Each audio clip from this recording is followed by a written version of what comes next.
On a rain-soaked day that seemed to pause time itself, Ethan stood beneath the dilapidated shed at the old railway platform, tapping his foot impatiently.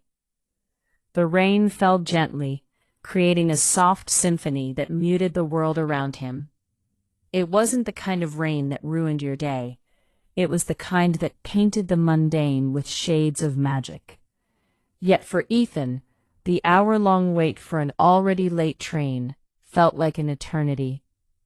He hated delays. He hated waiting. Little did he know, that very day would alter the course of his life forever. Suddenly, a figure burst into view through the misty veil of rain. A girl, drenched and disheveled, was running toward him, sandals clutched in one hand and a half-broken umbrella in the other.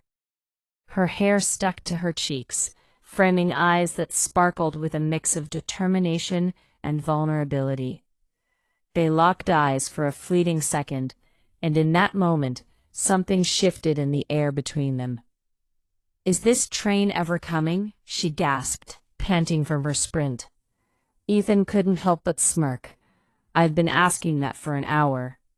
Her laughter rang out, bright and infectious, and just like that, strangers became something more.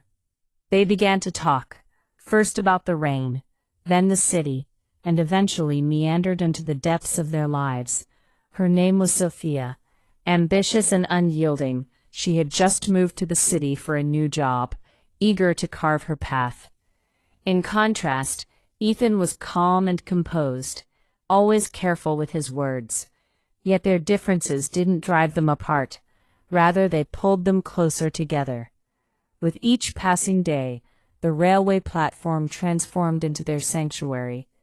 They shared warm tea from the same stall, laughed over silly anecdotes, and engaged in spirited debates over movies. Slowly, effortlessly, they fell in love.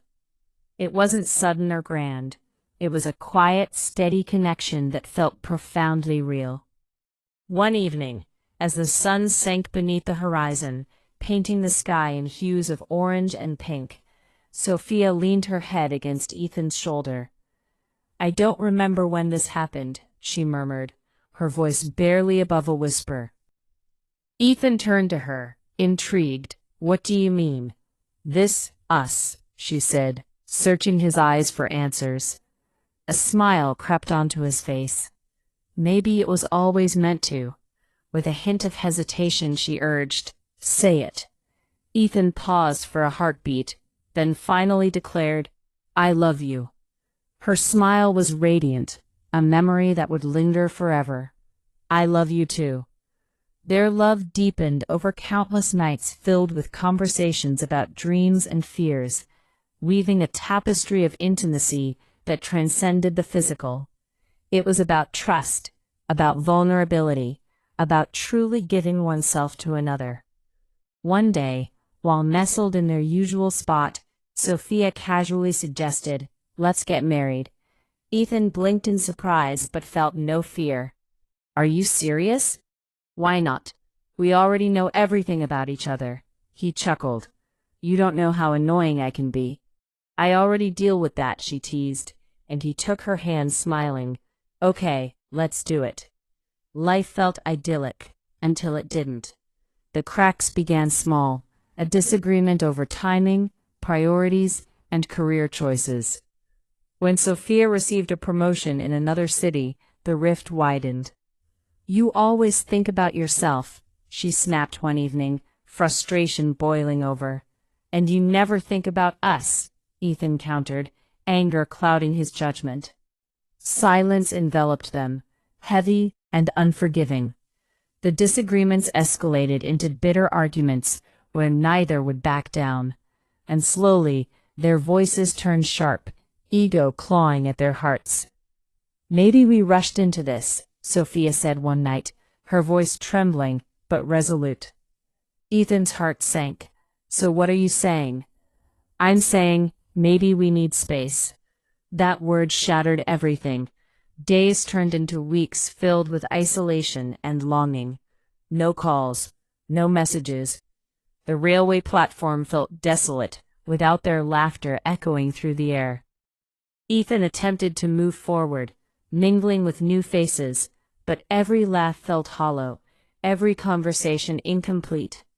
Meanwhile, Sophia found solace in late nights spent scrolling through old photos, her heart heavy with guilt and nostalgia. Months slowly drifted by, yet their love remained suspended in the past. One evening, drawn by an invisible thread, Ethan returned to the railway platform, finding himself under the same broken shed, the air thick with memories. Suddenly, a familiar voice broke the silence. "Still late, huh?" Ethan turned to see Sophia standing there, unchanged yet transformed. The moment was a whirlwind of emotions, awkward, familiar, painful, and comforting all at once. "You look good," he managed. "So do you," she replied, and they shared a faint smile, both feeling the weight of what had been lost. "I come here sometimes," she admitted. "Me too," he echoed softly. "I'm sorry," she blurted, breaking the tension. Ethan studied her, confused. "For what?" "For letting my ego win," she said, her sincerity shining through. He exhaled deeply. "I wasn't innocent either." This silence was different, softer. "I missed you," she confessed, her voice barely above a whisper. Ethan stepped closer, his heart racing. "I never stopped." As the rain began to fall again, just like that fateful day they met, they stood under the shelter, closer than ever. Not quite strangers, not quite lovers, just two souls finding their way back to each other. "I don't know what happens next," Sophia admitted, her eyes moist with unshed tears. Ethan searched her gaze. "Neither do I." After a moment he added, "But I know I don't want to lose you again."